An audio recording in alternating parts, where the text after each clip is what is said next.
Welcome to the Genius Factory. Enjoy the video. You start by opening Device Manager immediately.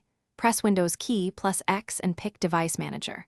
Once visible, scan for yellow warnings or entries labeled Unknown Device.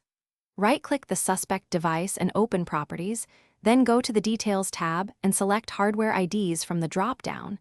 You need these strings to match drivers. Make sure to copy the most specific ID first, because that tells you which vendor and device model to search for.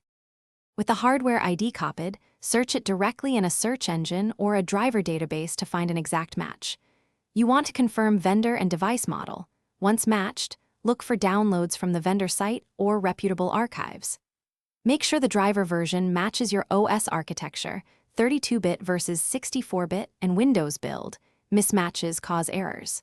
If you find multiple drivers, prioritize signed drivers from the manufacturer over third-party. You install the driver using the vendor installer or by right-clicking the device, choosing Update Driver, then browse My Computer and point to the folder with the downloaded INF. Once installation completes, reboot the system to finalize driver binding and resource allocation. After restart, reopen Device Manager and confirm the device appears under the correct category with no warning icons.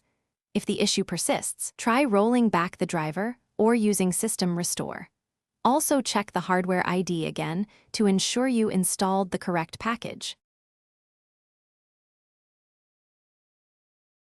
Thanks for watching. If you found this helpful, don't forget to like and subscribe.